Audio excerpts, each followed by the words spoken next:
Donc déjà, bonjour à toutes et tous pour votre participation aujourd'hui, ce soir, à ce Diplolab.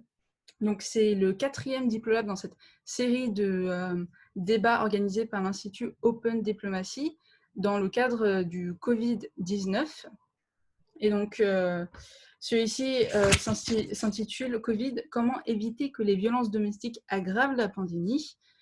Il commence donc maintenant à 18h51 et va se terminer donc dans 1h30 exactement.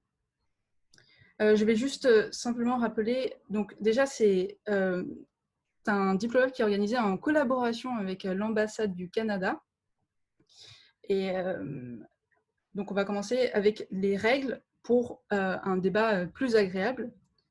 Déjà, je rappelle que tout le monde doit couper son micro quand il ne parle pas, et que vous êtes tous invités à poser des questions, bien évidemment, mais seulement par écrit dans le fil de la discussion, ou vous pouvez aussi demander par écrit de poser des questions à l'oral, mais il faut impérativement aussi que vous précisez le thème de la question. Donc ça va nous aider en fait à choisir les questions et avoir une bonne idée de quelles questions on va demander. Alors, donc il y a 2 grandes parties durant ce débat. La première, ça va être une discussion modérée de 40 minutes. Et ensuite, la deuxième, ça va être un échange avec les participants et les intervenants. Donc, je rappelle que ce débat est enregistré et sera diffusé sur la chaîne YouTube de l'Institut Open Diplomacy dans les 48 heures environ, sauf avis contraire des intervenants. Voilà. Donc, je vais introduire le débat. C'est un débat donc, sur les violences domestiques pendant cette pandémie Covid-19. On a bien vu que ce confinement a eu de nombreuses répercussions sur la santé physique et mentale de plusieurs groupes de personnes qui étaient donc contraintes de rester avec des partenaires, des conjoints ou conjointes qui pouvaient être violents. Et donc, il y a eu une hausse depuis mars 2020 de violences conjugales et domestiques au sein de plusieurs foyers dans le monde, donc surtout en France aussi, d'à peu près 35 à 45%. Et donc, je vais introduire les intervenants et intervenantes. Il y en a 3 ce soir. Donc, on a le plaisir d'avoir Madame Alexandra Louis, qui est députée La République en marche de Marseille et aussi coprésidente du groupe d'études des droits de l'enfant et la protection de la jeunesse, rapporteur général de l'Assemblée parlementaire du Conseil de l'Europe et responsable de texte sur la proposition de loi violence conjugale. Donc déjà, bonsoir Madame Alexandra Louis. On a ensuite aussi Madame Anurada Dugal, qui est la directrice des initiatives communautaires de la Fondation canadienne des femmes, donc, qui est ici pour nous parler du Canada, parce qu'elle habite là-bas et qu'elle connaît très bien l'endroit, et aussi surtout de la Fondation canadienne des femmes. Et enfin, nous avons Monsieur Jérôme Justy, donc, qui est avocat, président des droits d'urgence. Et donc, c'est un avocat spécialiste en droit de la propriété intellectuelle et en droit des nouvelles technologies, de l'information et des télécommunications. Donc, je me présente, moi je suis Jenny Lim, Junior Fellow de l'Institut Open Diplomacy. Je suis aussi coprésidente du groupe d'études sur la protection des libertés fondamentales à l'Institut Open Diplomacy et étudiante en première année d'école de commerce. Donc, je vais commencer le débat de suite avec donc, la première question, on va dire, de ce débat qui est donc, face à la crise actuelle où les tensions... Je pense que, excuse-moi, je t'interromps parce qu'on a la chance d'avoir l'ambassadrice Hudon qui est présente parmi nous et qui devait dire un petit mot pour lancer les débats. Et comme je sais que l'ambassadrice est très engagée sur ces questions-là, notamment parce qu'elle a co-présidé l'an passé le conseil consultatif du G7 sur l'égalité femmes-hommes quand il a été créé par le Canada, je voudrais surtout pas qu'on oublie de lui donner la parole. Chère Isabelle, si tu veux bien lancer les débats toi-même. Merci. Merci beaucoup Thomas. À vous, membres du panel, très heureuse d'être avec vous virtuellement et aux nombreux participants, participantes. Un, bravo de vous y intéresser. Deux, chapeau de vouloir nourrir la réflexion. Et pour le Canada et pour la France, c'est une priorité prioritaire. Thomas l'a dit, j'ai eu l'opportunité de co-présider en 2018 le Conseil consultatif dans le cadre du G7 pour l'égalité femmes-hommes.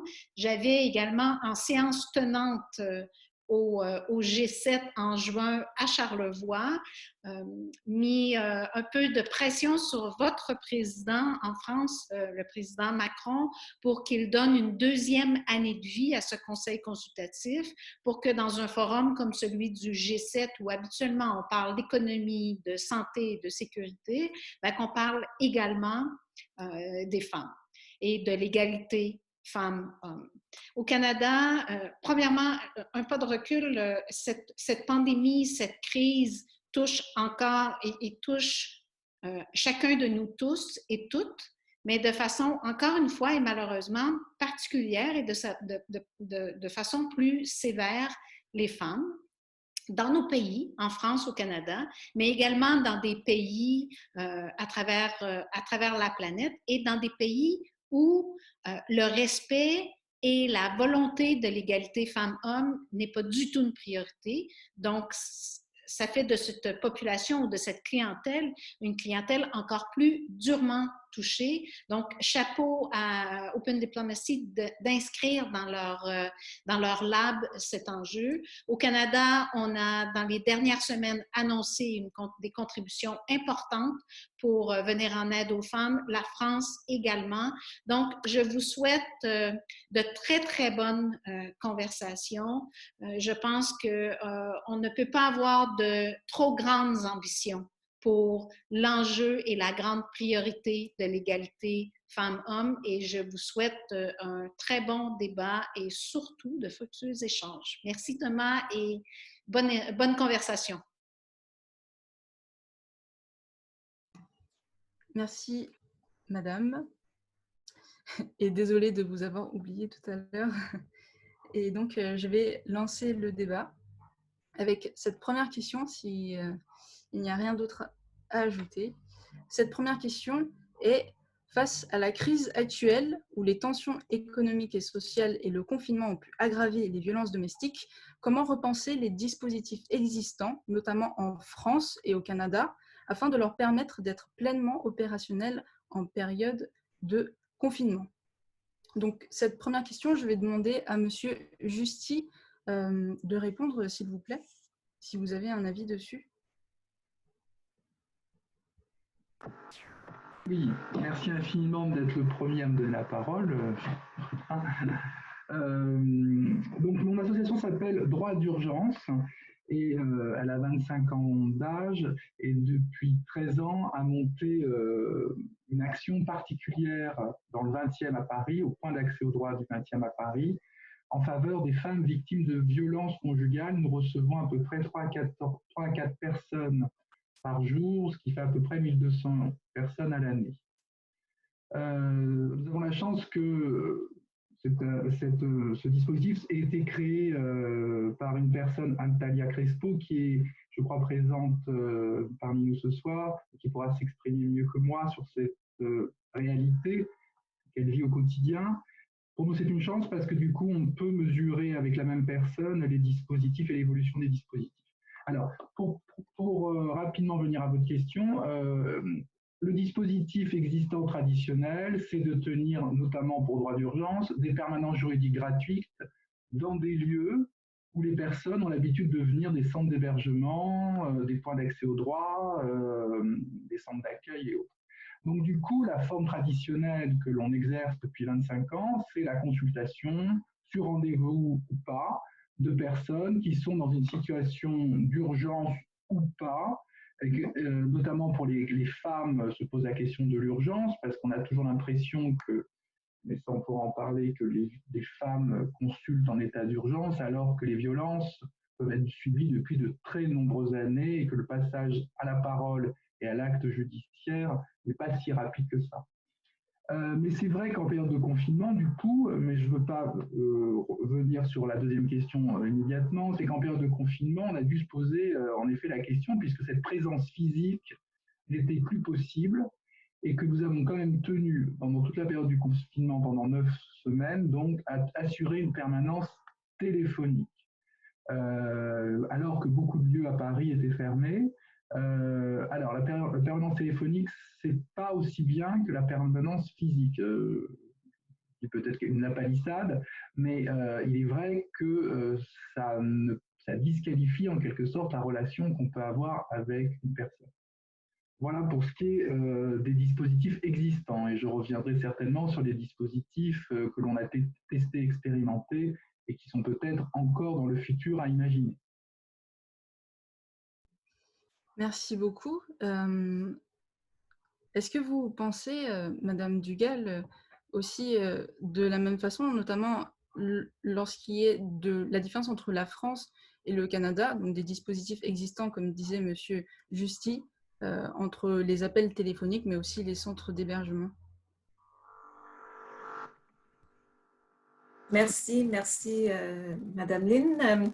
Mais je pense, premièrement, pour les maisons d'hébergement, nous avons vu déjà qu'ils ont changé la façon, les maisons d'hébergement, les centres de jour, les centres d'accueil pour les femmes en itinérance ont vu tout comme une hausse dans la demande qui a été faite, mais en même temps que cette hausse, on a vu la nécessité de faire plus d'heures de travail parce qu'il y avait des nécessités dans le soutien sanitaire que les personnes travaillant dans ces centres avaient à faire, moins de bénévoles parce que la plupart des bénévoles devront rester à la maison et pas de projet. Alors, ce qu'on a vu au Canada souvent, c'est que beaucoup d'organismes offrent des services qui sont organisés comme des projets ponctuels. Il y a un début, il y a une fin, et il n'y a pas nécessairement de travail qui se fait à la mission centrale d'un organisme.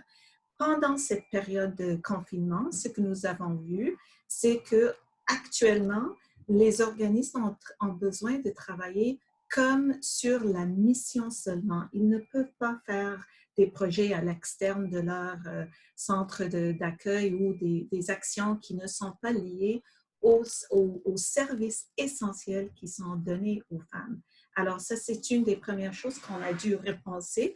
Et comme un bailleur de fonds, la Fondation canadienne des femmes et plusieurs autres, ont dit que pour le moment, les activités que vous faites, vous avez besoin de les faire et vous pouvez utiliser le financement qui a été offert pour un projet à continuer vos services essentiels et transférer ou mettons, transposer, changer la façon de faire ces services. Vous pouvez utiliser l'argent qui a été donné premièrement pour des projets pour ces activités ou ces transformations d'activités. Je pense que ça, c'est deux choses très importantes qu'on doit accepter aussi, c'est que finalement, même s'il paraît peut-être qu'il y a moins de contact physique, il y a plus de travail pour la plupart de ces organisations. Et une des façons que ce travail s'avère aussi, c'est dans cette transformation prend des laptops, ça prend des liens Wi-Fi dans la maison, ça prend des espaces privés. Beaucoup de personnes qui travaillaient dans les services, les centres de services n'avaient pas ça avant. Et il faut aussi dépenser d'argent pour transférer ces services à un système qui est plutôt accessible à l'externe, en même temps que continuer le travail habituel. Alors, il y a deux fardeaux dans cette situation-là. Merci Madame Dugal. Donc, ces deux fardeaux-là, et surtout vous parlez de ces fardeaux-là qui ont été constatés par la Fondation canadienne des femmes. Est-ce que, Madame Louis, vous avez aussi les mêmes problèmes en France? Comment est-ce qu'on peut repenser aussi ces dispositifs existants en France? Votre micro est coupé. Je pense que vous devez juste... Voilà. Voilà, c'est réglé. D'abord, bonjour à toutes et tous et merci pour l'organisation de ce débat qui est à mon sens un signal assez fort que le sujet est plus que jamais d'actualité et que nous devons continuer évidemment à avancer. Alors c'est vrai qu'à chaque crise sanitaire, à chaque crise économique, à chaque crise même sociale, évidemment les droits et libertés fondamentales et particulièrement les droits des femmes sont toujours en question. Dans un état de droit, évidemment, il faut nous poser un certain nombre d'actions. Le dispositif, et c'est très important. La première chose que je voudrais dire, c'est que ce qu'on a pu constater sur le terrain depuis le début de cette crise, c'est l'extraordinaire réactivité des acteurs associatifs, mais aussi publics, qui se sont mobilisés pour maintenir un service et pour pouvoir accompagner les victimes. Je pense notamment aux services de la justice qui se sont adaptés, aux services de police, mais également de la communication, parce que quand on parle de la lutte contre les violences intrafamiliales, qu'elles soient à l'égard des femmes, des conjoints également, mais également des enfants, ce qui est important aussi, c'est de bien faire connaître les dispositifs. Et notamment sur les numéros qu'on a en France, le 119, le 3919, la plateforme également en ligne qui permet de signaler les violences.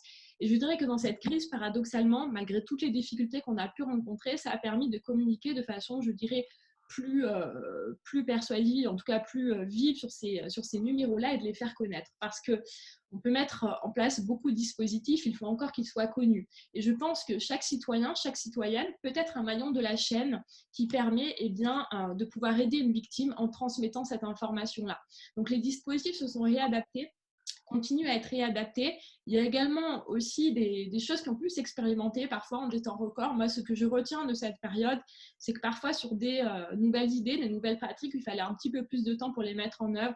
On arrive à faire des choses dans des délais beaucoup plus raisonnables, en tout cas beaucoup plus rapides, et on arrive en tout cas à mettre en place des dispositifs très efficaces. Il est à rappeler qu'on est dans un contexte, cette crise intervenue dans un contexte où il y avait eu en France auparavant le Grenelle sur les violences conjugales, où il y avait eu à l'Assemblée et au Sénat 2 textes, notamment un qui n'a pas encore été promulgué sur la lutte contre les violences conjugales. Si ces textes, dont l'un a été un petit peu mis en suspens du fait de cette crise sanitaire, en tout cas un certain nombre de mesures ont pu se déployer. Et moi, je crois que ce qui est important, c'est que toutes les initiatives qui sont portées sur le terrain, il faut pouvoir les identifier, il faut pouvoir les accompagner. Parce qu'il faut aussi faire un petit peu du sur-mesure. Ce qui marche peut-être à Marseille ne marche pas peut-être tout à fait de la même façon à Paris ou sur une autre partie du territoire. Merci beaucoup, madame. J'ai cependant une petite question. En fait, je me demandais, il y avait ces dispositifs qui étaient mis en place, notamment dans les pharmacies et dans des centres commerciaux, des points d'aide pour des victimes de violences domestiques.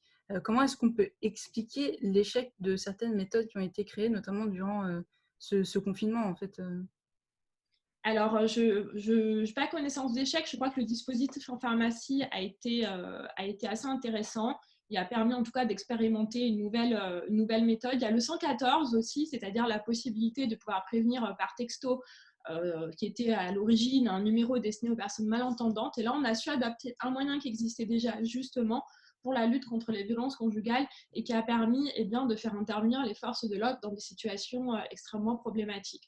Parce que ce qu'on voit dans cette période de confinement, c'est qu'évidemment, quand un certain nombre de violences se sont exacerbées du fait du huis clos familial, du fait de la difficulté à communiquer, du fait également, je pense aux enfants, que ceux qui signalent habituellement n'ont pas la possibilité de le faire, comme l'éducation nationale. Et là, il a fallu un petit peu revoir les canaux et mobiliser d'autres personnes. Donc, on a expérimenté pas mal de choses.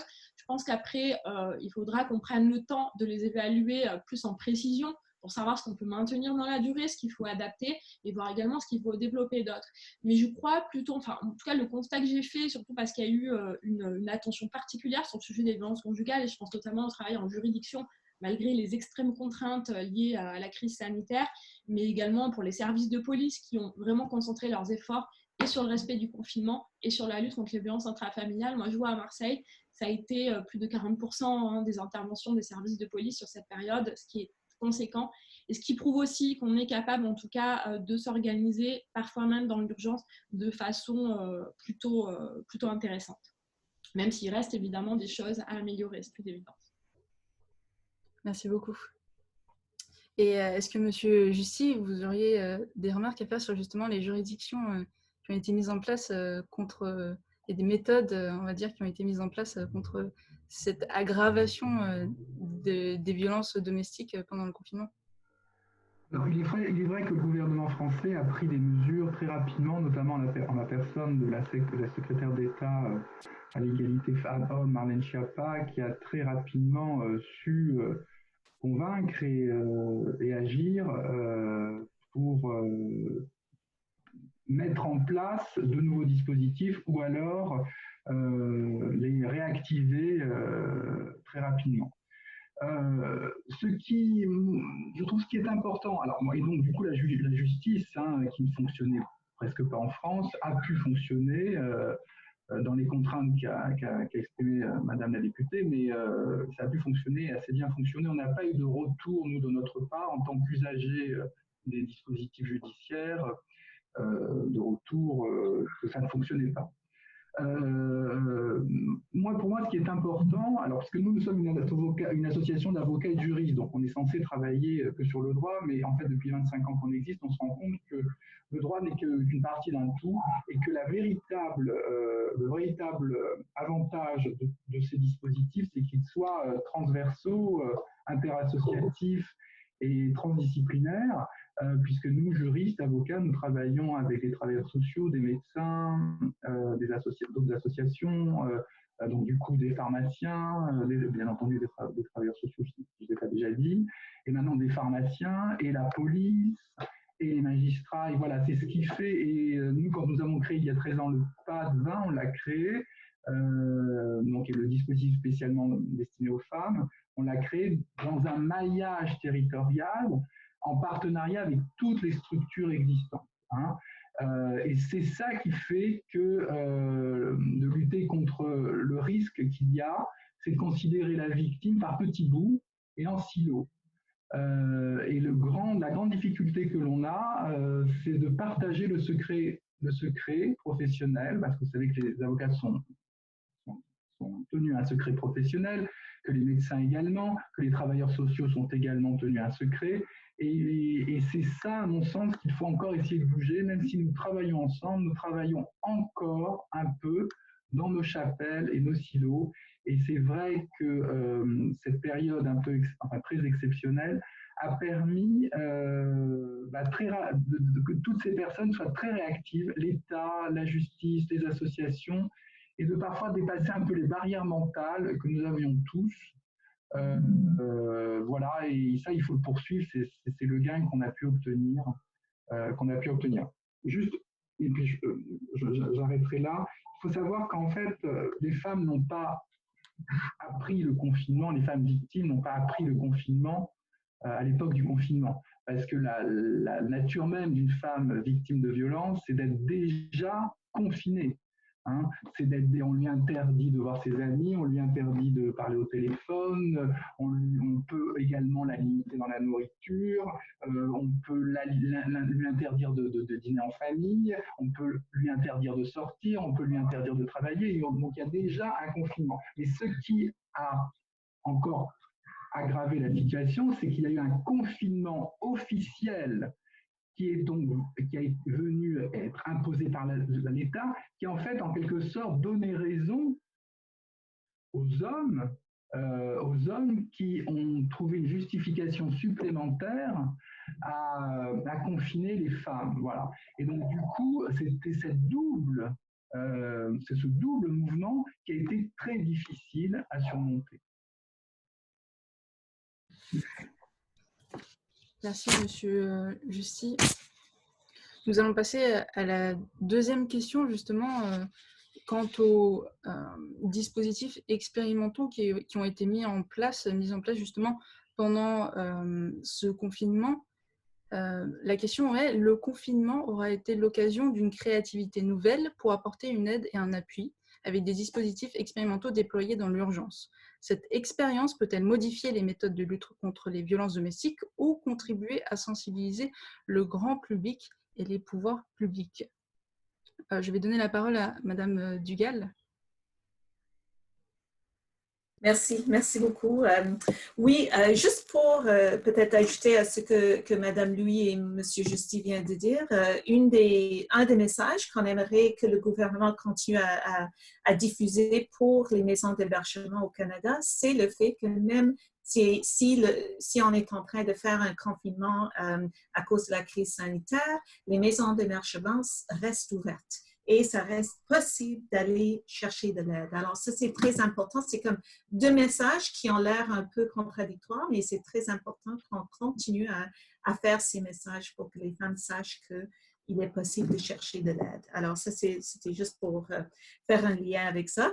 Je vais nommer peut-être une ou deux choses qui ont été faites au Canada. La Fondation canadienne des femmes a lancé une campagne qui s'appelle Appel à l'aide, qui peut être utilisée justement sur ce type de conférence, visioconférence. Et il faut mettre la paume vers l'objectif, le pouce replié, et juste fermer la main. Et c'est un appel qui est fait invisiblement pour les personnes dans la maison, mais qui peut transférer un message peut-être aux collègues au travail ou des personnes que la personne vive une violence. Alors, encore une fois, c'est comme ça que vous fermez la main. Et le message qui est transféré, il y a des liens sur notre site web qui expliquent un peu qu'est-ce qu'on peut faire, c'est de faire un suivi avec cette personne. Ce n'est pas nécessaire que vous appeliez la police, ce n'est pas nécessaire de faire quelque chose de très spécifique. Il faut juste envoyer un texto et dire « ça va ». C'est tout. Et la raison pour que ça doit être un peu invisible, c'est parce qu'on sait très bien aussi que les personnes abusives vérifient les courriels ou les textos. Mais si ça vient du travail, c'est autre chose que si ça vient d'un ami. Alors, il faut mentionner ça comme un dispositif. L'autre chose que je pense c'est très important pour le gouvernement du Canada a mis des fonds particuliers pour aider les organismes qui viennent à l'aide aux femmes. C'est très important aussi parce que nous savons très bien qu'il y a moins de financement pour les groupes de femmes en général et c'est très important de faire ça. Mais j'allais plus loin, juste mentionner les féminicides à Nouvelle-Écosse qui ont frappé le Canada terriblement. On a constaté que normalement au Canada, une femme est tuée tous les 6 jours. Pendant la période de la pandémie, ça a augmenté. C'est une femme à tous les 3-4 jours. Alors, ce qu'il faut absolument comprendre, c'est que l'isolement offre une possibilité accrue et aussi des pressions plus sévères à des familles qui sont déjà susceptibles à la violence et les façons d'aller chercher l'aide sont diminuées.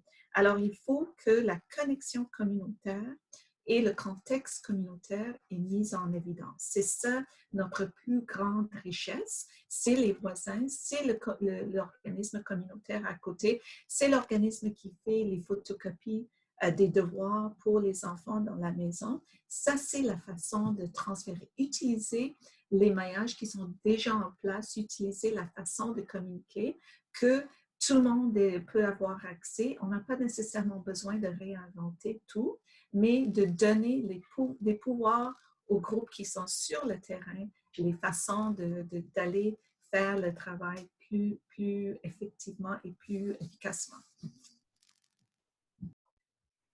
Merci.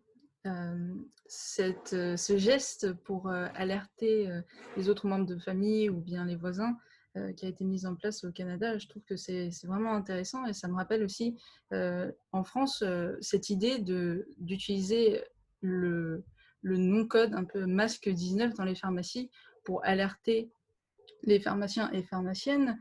Est-ce que vous avez un avis dessus, Madame Alexandra Lou? Alors oui, évidemment, sur ces dispositifs-là, c'est vrai que cette période, parce que c'était le sens premier de votre question, cette période extrêmement difficile a permis aussi opportunément de développer de nouvelles façons de communiquer et de nouveaux dispositifs.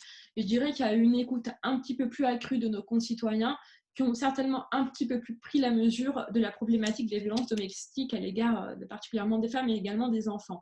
Et moi, durant cette période, il y a vraiment une attention particulière. Et je pense notamment, par exemple, sur le numéro 119, l'appel pour les enfants victimes de violences, où 80% de plus de voisins ont appelé ce numéro-là. Ça veut dire qu'il y a quand même une sensibilisation particulière, alors qu'on sait qu'en règle générale, ces signalements étaient vraiment faits très souvent par l'éducation nationale. Donc, on voit une sensibilité accrue. Et puis, il y a également de nombreuses initiatives qui ont vu le jour, certaines locales, certaines nationales. Le dispositif en pharmacie en fait partie. Il a permis de communiquer largement, non seulement sur le dispositif lui-même, mais également sur la problématique qui fait que la lutte contre les violences conjugales, la lutte contre les violences intrafamiliales est aussi l'affaire de toutes et tous. C'est-à-dire, on a tous la possibilité, chacun à sa mesure évidemment, de participer à cette lutte en orientant vers les dispositifs utiles. Ce qui s'est fait par exemple à Marseille, où la commanderie de l'OM, du club de football, a été transformée en centre d'hébergement pour les personnes victimes, les femmes victimes de violences conjugales. Ce qui a permis d'héberger un certain nombre de femmes qui pouvaient être en situation de détresse, alors qu'on sait qu'en période de confinement, trouver des hébergements, ça peut être un petit peu plus compliqué. On n'a pas eu ce souci sur Marseille grâce à ces nouveaux dispositifs. Et encore une fois, ça montre que malgré la difficulté de la période, de l'époque extrêmement inquiétante, paradoxalement, on a su en profiter pour mettre à disposition de nouveaux dispositifs expérimentés. Et je pense que ces expérimentations d'aujourd'hui, il faut les évaluer pour pouvoir les maintenir par la suite. Et je pense vraiment que c'est fondamental. Merci, je suis d'accord avec vous. Je pense qu'il faut une pérennité dans ces dispositifs qui ont été mis en place, notamment grâce à cette expérience. Est-ce que, Monsieur Justy, vous auriez un avis justement sur cette expérience et comment elle a pu modifier ou non les méthodes de lutte contre les violences domestiques? Oui, alors à Droit d'urgence, on a fait le pari depuis 2015 d'offrir une plateforme numérique d'accès aux droits des femmes victimes qui s'appelle Droit Direct. Nous avons mis du temps à la réaliser puisqu'elle n'a véritablement été expérimentée qu'en 2019. Et nous avons entre-temps engrangé certains prix, dont notamment le prix de la France s'engage qui nous a été remis par le président Hollande en 2017. Ce qui nous a permis d'expérimenter, non pas à Paris, mais dans les Hauts-de-France, à Montreuil, dans le territoire de Montreuil-sur-Mer, qui est un territoire très rural, très peu peuplé, et qui connaît un très grand nombre de violences, notamment dues à l'alcoolisme, de nos campagnes, malheureusement. Et cette expérimentation s'est faite à l'initiative de la sous-préfète, qui nous a demandé, qui nous a donné l'opportunité d'expérimenter cette plateforme. Cette plateforme, elle est accessible partout sur le territoire et elle permet d'avoir accès à des fiches pratiques, une soixantaine à peu près aujourd'hui, mais elle permet aussi, grâce à un questionnaire automatique, après avoir appuyé sur un bouton « J'ai besoin d'aide » qui est un peu présent sur tout le site, et à travers un petit chatbot, c'est-à-dire un petit robot de questions-réponses, de permettre aux personnes très rapidement de s'identifier dans une situation d'urgence ou pas, et de géolocaliser au plus près de chez elles des ressources humaines. Donc c'est le numérique au service de l'humain. Ce qui fait qu'ensuite on géolocalise autour de la personne des ressources, donc des centres d'hébergement, des centres d'accueil, des médecins, donc des juristes, des avocats, des associations, qui sont préalablement maillés, et ce qui permet aux femmes d'avoir un outil Internet, donc au-delà du téléphone et au-delà de la présence physique, pour pouvoir alerter, avoir des informations et rentrer en contact avec des personnes ressources. On a obtenu, et c'est un chiffre que je me permets de citer, 100% de satisfaction auprès des femmes qui ont pu tester le dispositif et 94% de satisfaction auprès des professionnels. De telle sorte que le 6 avril, nous avons lancé la plateforme à Paris sur la demande de la mairie du 20e qui, face à la recrudescence des victimes, 36% à peu près en France, a permis donc de lancer, c'est plus une expérimentation, c'est cette plateforme en mode d'exploitation. Il y a quelques chiffres. Très rapidement, en un mois, nous avons obtenu à peu près les mêmes chiffres que nous avons obtenus 6 mois 6 mois à Montreuil-sur-Mer dans les Hauts-de-France, ça s'explique, mais il y a aussi eu une recrudescence en fait des demandes. Et alors paradoxalement, ou je ne sais pas paradoxalement, mais en tout cas, ce qui est très important pour notre réflexion, c'est que la première personne qui accédait au service de notre application est un homme victime de violences dans un couple homosexuel. Et c'est à cette occasion-là, alors que nous n'avions de centre d'hébergement que pour les femmes et qu'il était donc refusé dans les centres d'hébergement pour femmes. Voilà. Nous savions que des hommes étaient aussi victimes de violences, mais je trouve que c'est très révélateur.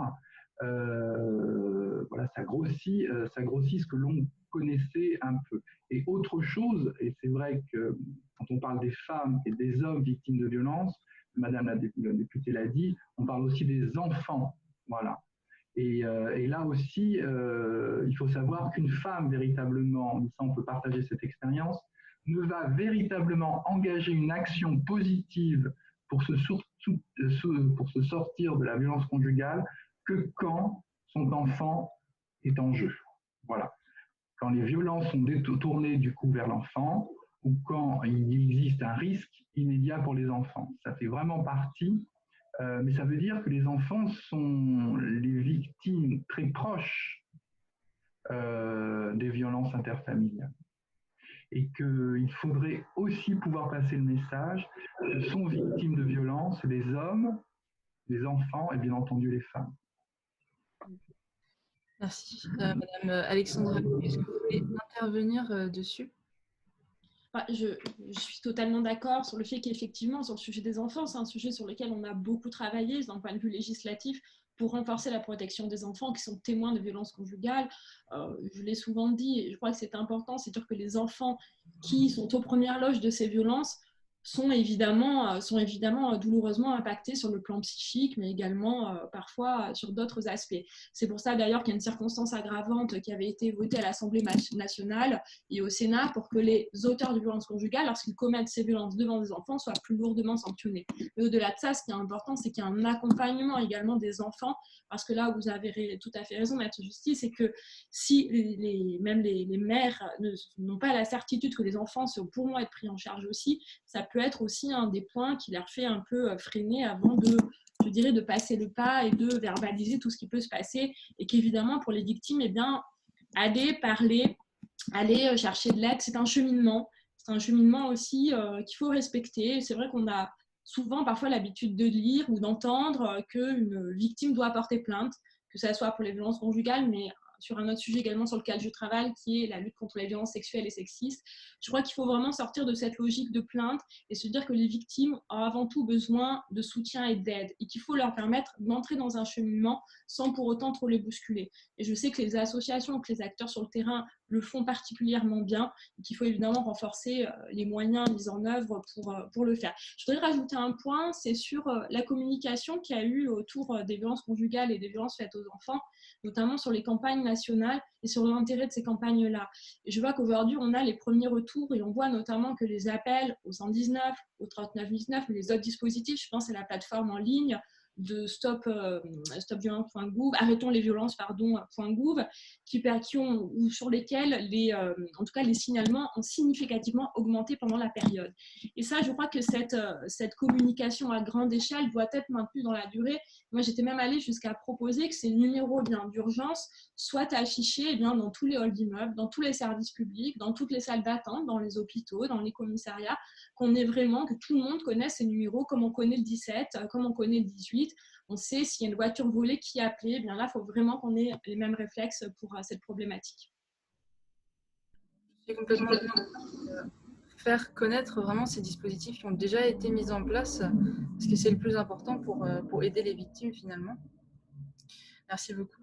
On va passer à la dernière question qui concerne surtout donc, les fractures dans la société, donc avec les différentes catégories sociales. La question est, les violences domestiques touchent toutes les catégories sociales sur tous les territoires. Néanmoins, certains environnements peuvent compliquer les dispositifs de soutien. sans téléphone portable, par exemple, ou dans des zones blanches, il est plus difficile de signaler en période de confinement à la campagne. Il y a peut-être moins de relais sur le terrain, le fonctionnement de la justice a été ralenti avec le confinement, etc. Donc, je reviens un petit peu à ce que vous disiez, Madame Alexandra Louis, dans le cas où, par exemple, on ne peut pas utiliser de téléphone portable. Dans ce cas des violences domestiques, comment prendre en compte les fractures de la société et apporter une réponse adaptée? Donc, je vous donne la parole justement dessus. Oui, effectivement, on le voit, il faut savoir s'adapter au terrain et la réalité est différente un peu partout sur le territoire. Vous avez raison, les violences conjugales et les violences intrafamiliales, on le retrouve dans toutes les catégories, sur tous les territoires. Mais il faut peut-être les aborder un petit peu de façon différente, notamment pour accéder à ces victimes-là. Moi, je ne suis pas forcément en zone rurale, je suis en zone urbaine et pour autant, j'ai beaucoup de personnes et notamment de femmes qui se sentent isolées et qui se sentent isolées parce qu'il y a la barrière de la langue, parce que quand on est isolé dans un appartement avec 7 enfants, dans un T3, eh bien, c'est beaucoup plus compliqué d'appeler à l'aide. Lorsque on vit dans un secteur où il y a beaucoup moins de possibilités de sortie, où on a plus peur de sortir, et c'est ce qui s'est passé aussi parfois à Marseille, eh bien, c'est beaucoup plus compliqué. Et là, il y a deux choses. D'abord, il y a la communication à grande échelle, parce que malgré tout, je pense que beaucoup de personnes ont accès par exemple à la télé, peuvent voir un voisin, quand même quelques contacts. Donc ça, c'est une communication extrêmement importante.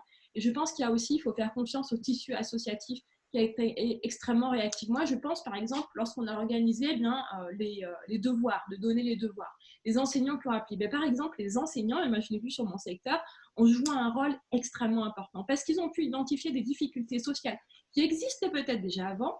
Ils ont pu les identifier, ils ont pu les prendre en compte et ils ont pu faire le lien avec d'autres professionnels. Et je crois que ça, c'est important. Il faut vraiment se dire comment fait-on pour accéder à chaque victime en s'adaptant à chaque particularité locale. Et en se disant, eh bien là, si on est en milieu rural, il y a peut-être d'autres modalités que je connais un peu moins, je suis un petit peu plus en zone urbaine, mais en tout cas, il faut vraiment faire confiance à ces acteurs de terrain parce que ce sont eux qui ont les clés. Et encore une fois, moi, je crois que ce qui marche le plus, c'est ce qui vient du terrain, et après, il faut savoir l'accompagner. Parfois, les mesures qu'on veut déployer un petit peu trop uniformément, ce n'est pas toujours ce qu'il y a de plus judicieux. Même s'il y a ces campagnes nationales qui, je pense, sont un petit peu, permettent de fixer un peu le cadre et de mettre la problématique bien, à l'ordre du jour et que chacun, encore une fois, connaisse les numéros utiles et sache aussi bien que quand on parle de violence conjugale, de violence intrafamiliale, c'est une question d'ordre public, c'est une question qui intéresse toute la société et ce n'est pas la question de la vie privée où chacun fait ce qu'il veut chez soi. Et je pense que même si on a beaucoup évolué sur ces questions-là, il y a parfois encore, je crois, beaucoup de chemin à parcourir. Merci, Madame. Je reviens sur cette idée de communication, puisque Madame Dugal avait dit justement cette importance de solliciter son entourage. Est-ce que, Madame Dugal, vous avez un avis justement sur comment prendre en compte ces fractures sociales, notamment au Canada? Oui, justement, ça me fait penser beaucoup aux populations qui sont souvent plus isolées au Canada, comme les populations autochtones dans les régions rurales ou nordiques. C'est non seulement une question de fracture peut-être à l'interne des communautés, mais aussi manque de services, manque d'argent spécifiquement et un manque de volonté d'aller chercher et soutenir en offrant des programmes particuliers à tout le monde. C'est un peu ça qui se passe, je pense, généralement. Aussi, les populations LGBTQ, Maître Justy justement a mentionné, sont souvent invisibles, ne sont pas acceptées dans beaucoup des services habituels qu'on offre pour les victimes de violences.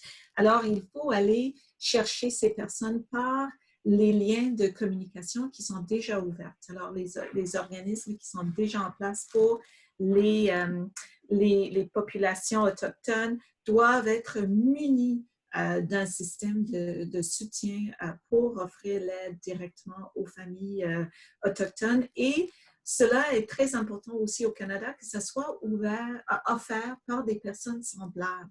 Ce n'est pas l'idée qu'une personne de l'externe d'une ville peut arriver dans un village et offrir de l'aide ou un système gouvernemental qui vient du fédéral peut venir tout de suite dans une nation, dans une première nation et offrir l'aide directement comme ça.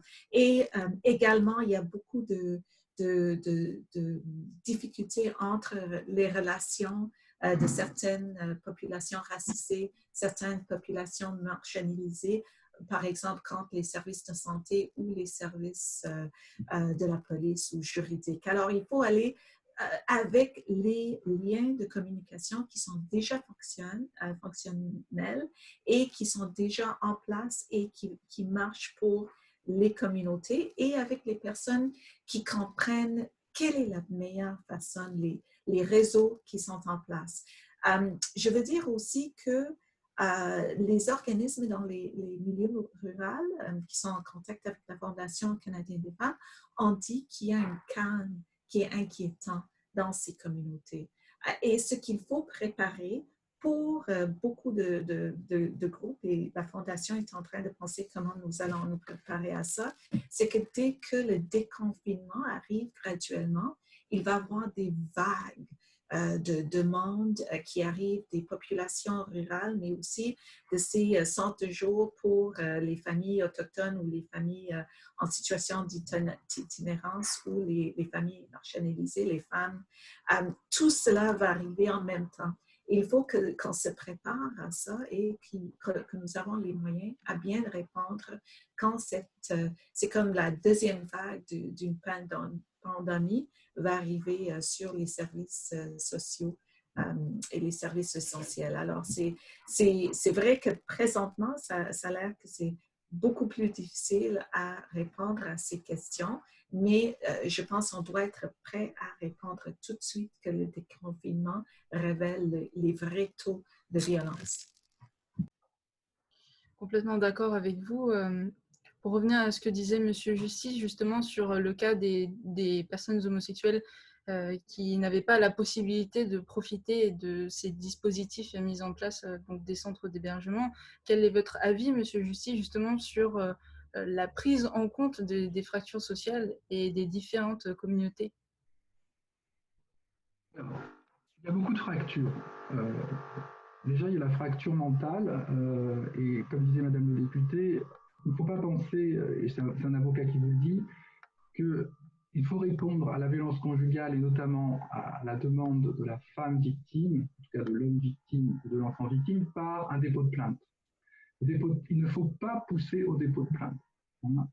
Et le dépôt de plainte n'est que la partie émergée du problème, et c'est pour ça que nous travaillons en droit d'urgence sur l'amont.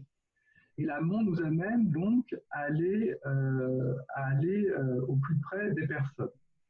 On n'est jamais totalement près d'une violence, puisque la fracture est territoriale aussi. Et par exemple, en zone blanche, comme à Montreuil, dans les Hauts-de-France, nous avons fait en sorte de nous associer à un bus rural qui tourne dans les campagnes et qui est équipé d'ordinateurs et de travailleurs sociaux. On aimerait bien y embarquer des avocats. On n'a pas encore réussi à embarquer les avocats dans nos bus, alors qu'à Paris, ça se fait depuis 15 ans. Nous avons un bus qui tourne en partenariat avec le barreau de Paris, à toutes les portes de Paris, 7 jours sur 7.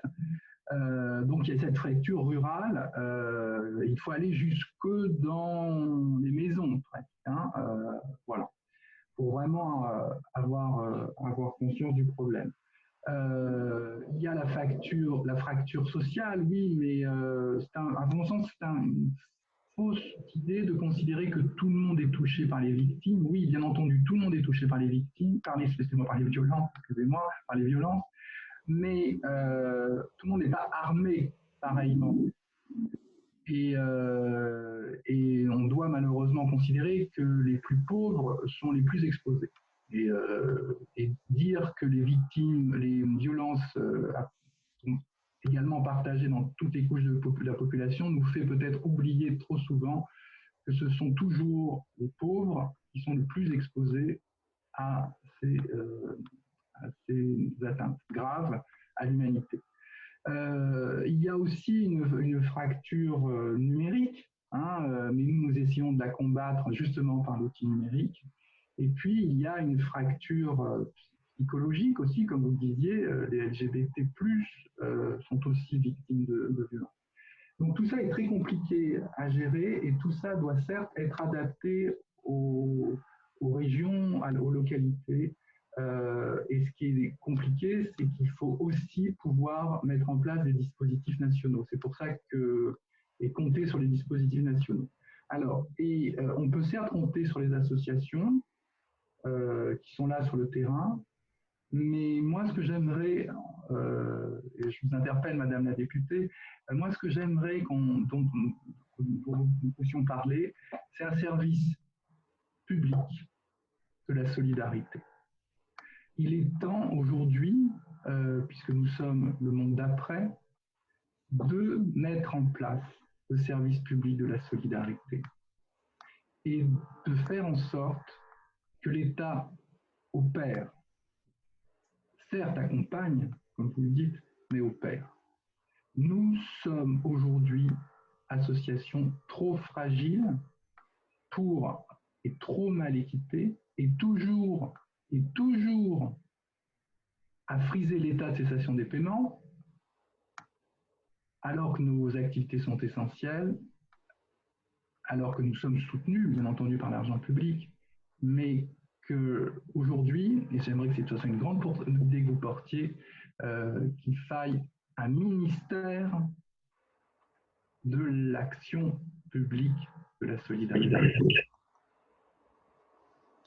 Merci, Monsieur Jussy. Est-ce que Madame Alexandra Louis, vous auriez une réponse face à ces propos? Votre micro est coupé. Excusez-moi, on va y arriver. Non, évidemment, il y a une préoccupation sur de nombreuses personnes et se pose une question, c'est celle finalement de l'accès au droit que vous posez. Le droit au sens large, c'est-à-dire un certain nombre de corpus de droits qui existent, auxquels malheureusement une partie de la population n'a pas toujours accès. Moi, je suis sur un secteur particulièrement concerné où une grande partie de la population vit en dessous du seuil de pauvreté et je vois très bien le décalage entre les droits qui existent et la capacité à accéder à ces droits. Et c'est d'ailleurs ce qui est très frustrant pour moi sans doute en tant que citoyenne et avocate, mais également évidemment en tant qu'élue.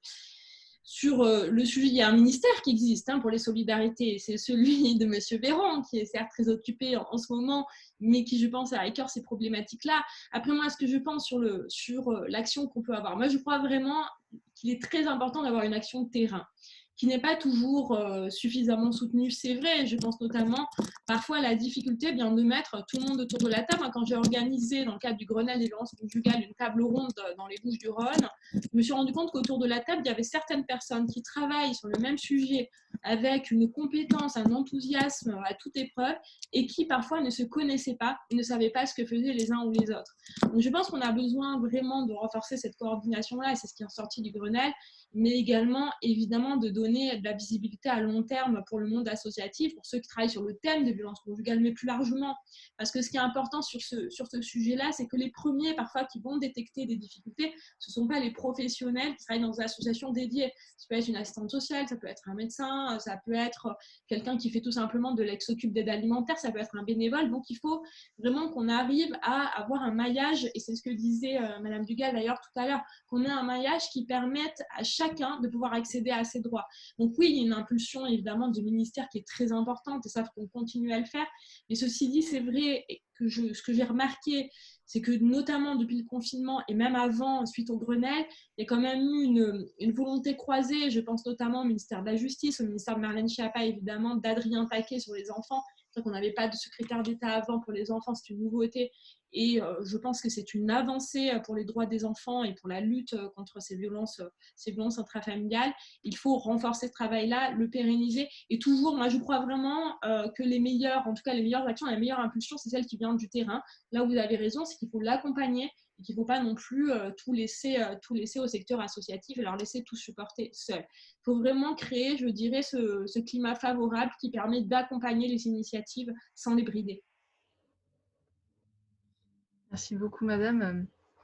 Alors, on va terminer cette discussion modérée, sauf si, Madame Dugal, vous auriez peut-être une réponse face à ce qu'a dit Madame la députée. Oui, effectivement, mais je trouve que c'est très intéressant aussi de parler de comment nous allons construire ce type de solidarité, les réseaux nécessaires. Et je pense que le confinement, la pandémie a relevé pour nous, les groupes de femmes au Canada, c'est que les organismes ont besoin d'un financement de fonds, un financement stable, sécurité, sécuritaires pour lutter contre la violence, toutes sortes de violences conjugales et les violences genrées, mettons, parce que c'est considéré pendant cette période comme un service essentiel de lutter contre cela. Alors, nous devrons le financer comme si c'était exactement ça, un service essentiel. Et je pense que ça, c'est le constat un peu partout au monde. Ce n'est pas juste au Canada ou en France qu'on a réalisé ça. Mais cela est très important de répéter et répéter et imaginer avec le déconfinement comment nous allons construire ça. Pas quelque chose de nouveau, c'est pas ça non plus, mais comment nous allons renforcer ce qui existe déjà pour que nous puissions aller à l'avance vraiment pour mettre fin aux violences. Merci Madame Dugal pour votre intervention. Nous allons clore cette discussion modérée par manque de temps et nous allons passer donc à la phase de questions-réponses. J'invite tous les participants de ce débat à écrire votre question dans le chat. Et je crois que j'ai vu déjà des questions de Jackie Buet. Donc, je vous invite à prendre la parole pour poser votre ou vos questions. Oui, bonjour. J'ai essayé de résumer un petit peu les questions sur lesquelles j'étais un peu en attente de partager des réponses, notamment est-ce qu'il serait urgent de faire un lien entre des mesures, on va dire, officielles et puis des engagements plus militants. Je pense notamment à toute la campagne des groupes militants qui ont dénoncé les féminicides et ce terme-là pourrait être quelque chose d'important à faire passer au niveau de la législation. Voilà, c'est une première question. Est-ce que le terme de féminicide pourrait nous permettre de juridiquement avancer? Monsieur Justy, voudriez-vous répondre à cette question? Oui, alors, j'entends tout à fait bien, madame, ce que vous voulez signifier par le terme de féminicide. C'est un vrai débat que nous avons tous. Il ne faut pas créer un crime ou un délit qui n'existe déjà. Voilà. Moi, je pense qu'il y a déjà homicide. Alors, est-ce que c'est un homicide? Est-ce que ce serait aggravant si la femme était victime? C'est une question qu'on ne fait qu'on peut ouvrir. Mais le vrai problème, et c'est toute la difficulté, c'est l'accès au droit, l'accès à l'information et l'accès à la justice. Oui.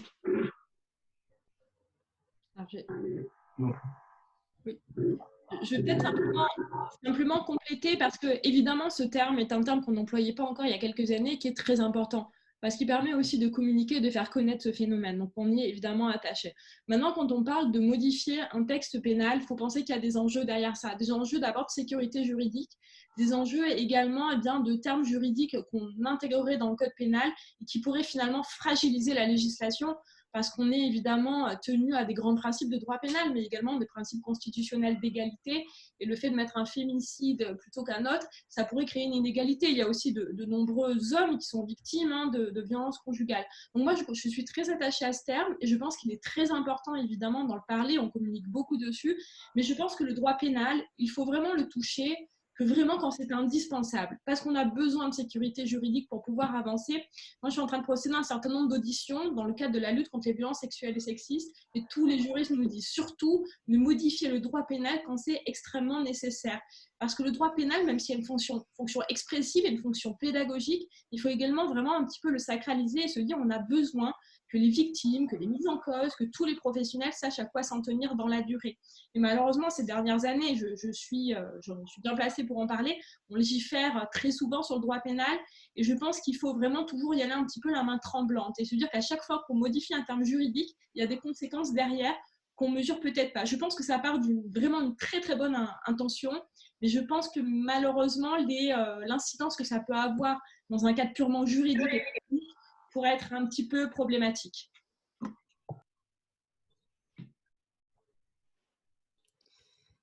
Merci, Madame la députée.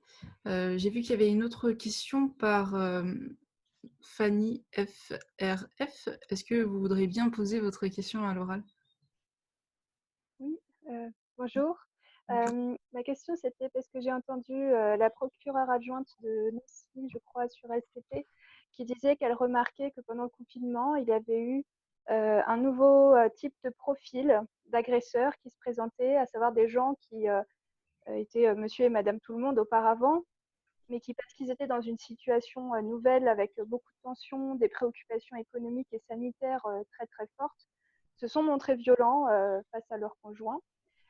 Et du coup, par contre, elle n'a pas abordé la question de la réponse de la justice face à ces primo-agresseurs. Et je me demandais par rapport à d'autres profils qui existent déjà, des gens qui sont déjà connus pour des faits de violence conjugale, quelle a été la réponse de la justice pour ce nouveau profil et comment on peut éviter la récidive pour ces nouveaux cas.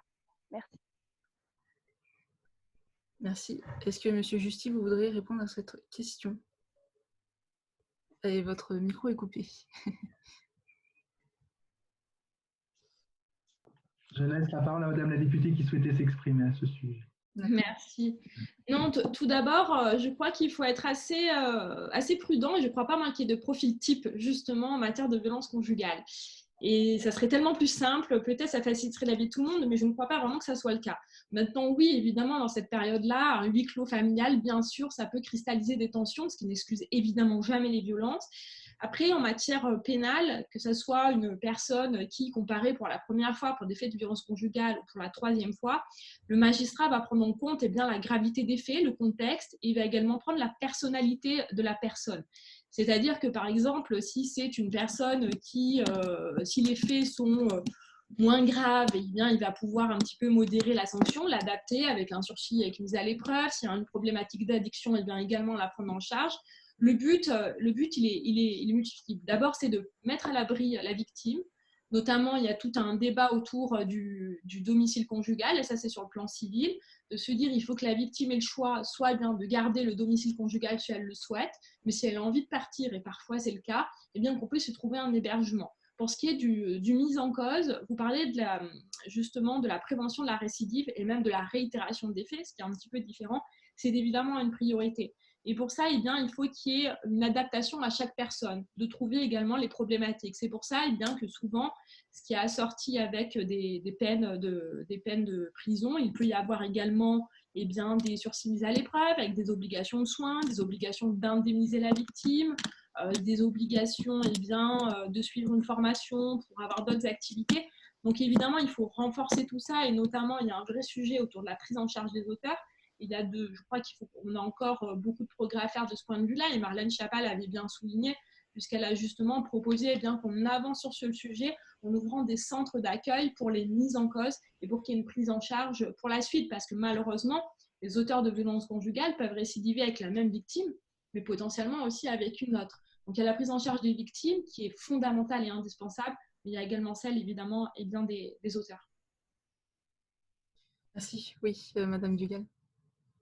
Oui, j'aurais juste une chose à ajouter. Je pense que ce qui est nécessaire à penser dans ces situations-là, c'est en effet les habitudes un peu de relations que nous avons entre nous déjà et l'importance de tenir toujours les relations saines. Et ça, c'est quelque chose que nous faisons apprendre aux enfants un peu partout.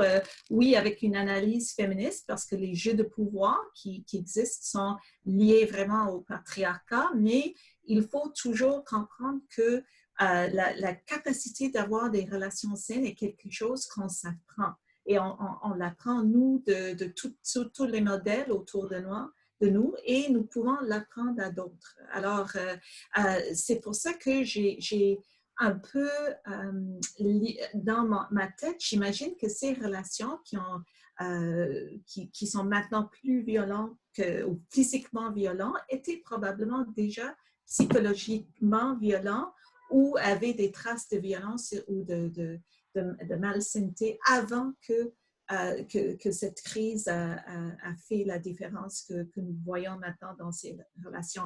Et c'est pour ça que oui, prévention, travailler en amont est tellement important, et intervention directe auprès des relations Et normalement, ces personnes veulent de l'aide aussi. Ce n'est pas un cas de terrorisme intime où la personne ne comprenne pas, les personnes dans les relations ne comprennent pas ce qui se passe entre elles. Alors, je veux juste souligner que ça, c'est peut-être une type d'intervention qui peut se faire très bien en couple après la pandémie sans minimiser les racines de cette violence, mais pour comprendre qu'on est capable aussi de gérer ça sans toujours imaginer que c'est une violence qui va continuer à se refaire tout le temps.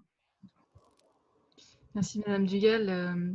Je trouve que vos propos sont intéressants, surtout qu'il y a donc Madame Marion Gibaudot qui avait justement évoqué cette analyse féministe. Est-ce que Marion, vous voulez intervenir là-dessus pour peut-être poser vos questions? Oui, bonjour. Alors déjà, je vais me situer juste, je travaille dans une association spécialisée contre les violences sexistes et contre les violences conjugales. Donc c'est aussi pour ça que je suis plus à l'aise avec ce terme d'analyse féministe, et je travaille beaucoup sur des supports canadiens et québécois qui sont formidables sources de savoir et d'expérience, en tout cas en termes de théorisation pour nous qui travaillons sur le terrain en France. Et je suis assez surprise de temps en temps de voir voilà, la difficulté d'utiliser le terme l'analyse féministe des violences, alors que c'est quelque chose qui est théorisé déjà depuis de nombreuses années et qui explique que les violences sont quelque chose qui est structurel et qui est différent pour les femmes et les hommes, puisque ça ne s'intègre pas dans le même type de société. On est encore dans une société inégalitaire, qu'on le veuille ou pas, qui questionne aussi, comme vous le disiez, Madame Dugal, la question de la socialisation différenciée, en fait, c'est-à-dire voilà, qu'est-ce qu'on apprend depuis qu'on est jeune.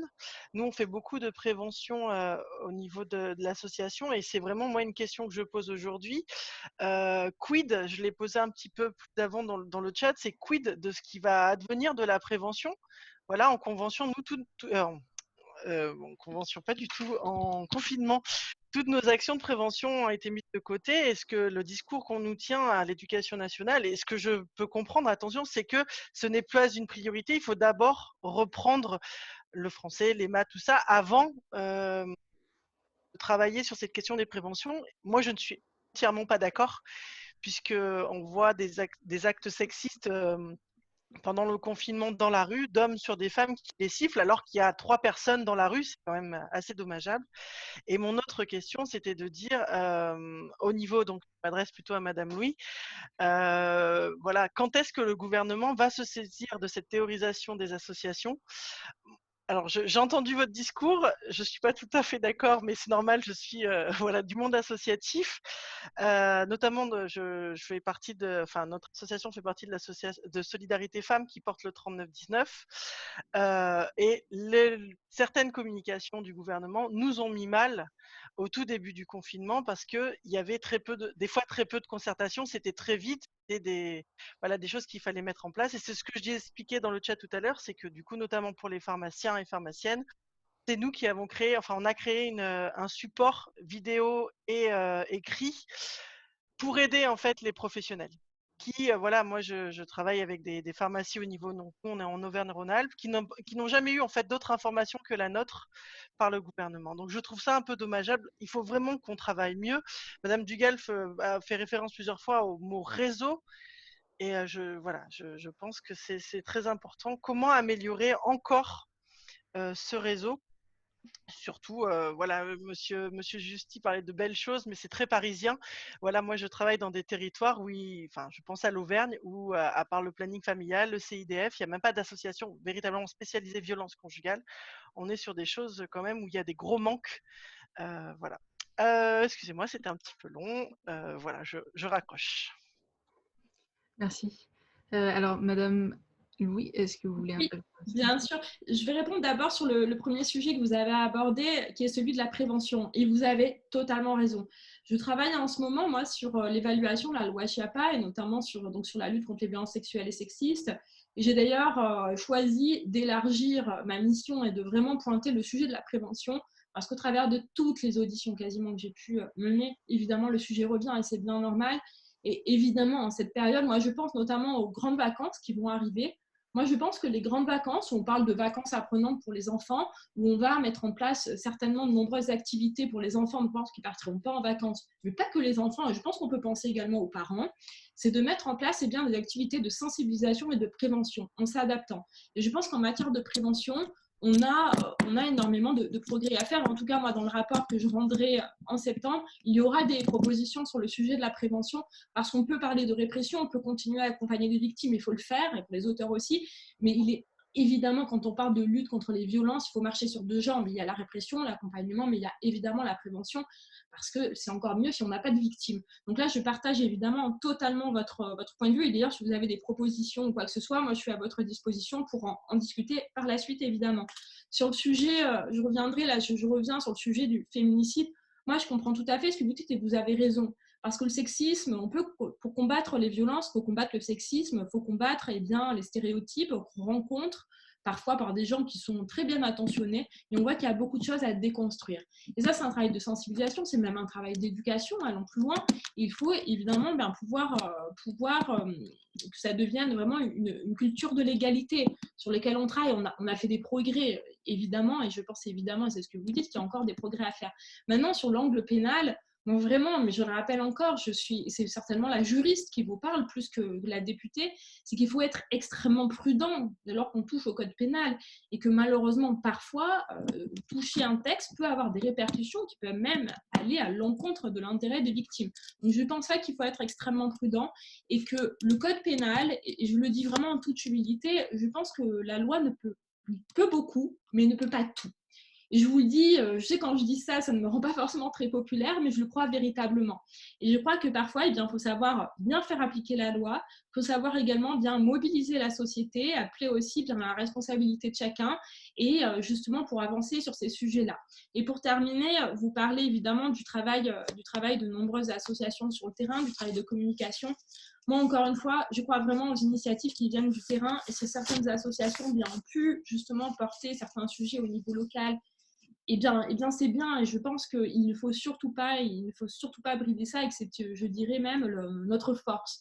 Après, là où vous avez raison également, c'est qu'il faut savoir fédérer, il faut savoir accompagner, et je crois que justement, dans cette crise-là, on a appris à mieux communiquer, on a appris à mieux se concerter, malgré le fait bien que c'était plus compliqué, parce qu'on ne pouvait pas toujours forcément physiquement se croiser et se rencontrer.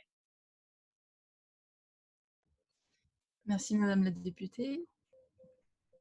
Est-ce que, Monsieur Jussi, vous auriez quelque chose à dire? Moi, chère madame, je comprends tout à fait votre militantisme, et c'est parce qu'il y a des militants et des militants, des militantes et des militants, que les choses avancent. Cependant, je ne suis pas, moi, dans l'opposition systématique entre les hommes et les femmes, entre Paris et la province. Moi, je suis un homme. Combien y a-t-il d'hommes ici, ce soir, parmi nous? Pas beaucoup. J'espère ne pas être le seul. À chaque fois que je fais des conférences, il y a peu d'hommes dans la salle. Moi, je suis issu d'une culture... Alors non, pour vous donner, moi je suis un mâle blanc, CSP+, qui a toutes les caractéristiques d'un homme dominant. Je suis issu d'une culture patriarcale, corse, et pourtant, je suis là ce soir. Et je suis toujours très gêné quand je parle de la cause des femmes, intimement gêné, non pas que je ne me trouve pas légitime dans l'action que mène mon association, mais toujours parfois gêné, comme si j'étais intrus. Voilà. Deuxième chose, c'est vrai, nous sommes une association parisienne, mais nous avons souhaité commencer notre expérimentation dans les Hauts-de-France, dans un territoire, comme j'ai dit, rural, très peu peuplé. On a eu la surprise, contre toutes les idées reçues, il existait un maillage pour les femmes déjà préexistant. On est appelé aussi en Guyane, qui est encore quelque chose de totalement différent de ce que peut être Montreuil. Voilà. Et Voilà. Je suis un Parisien homme blanc, donc je coche toutes les cases, et pourtant,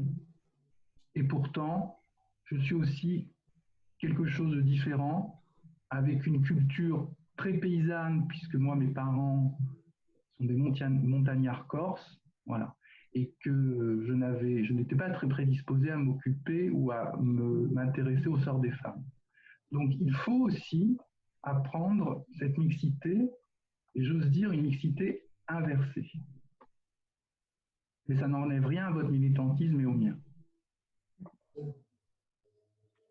Merci, Monsieur Jussi. Je crois qu'on avait aussi une question de Madame Véronique Seyé. Est-ce que vous voulez la poser à l'oral? Oui, rapidement. En fait, on a en France des dispositifs tels que l'ordonnance de protection et l'éviction du conjoint violent dans la prise en charge des femmes victimes de violences, des mesures qui sont très peu appliquées par rapport à d'autres pays où elles existent. Je ne sais pas, justement, au Canada, je pense que c'est beaucoup plus appliqué. Et je voulais savoir si on avait une idée de la façon dont ça avait pu fonctionner pendant le confinement. Je n'ai pas eu le sentiment qu'il y ait eu beaucoup plus d'évictions de conjoints violents, je ne sais pas.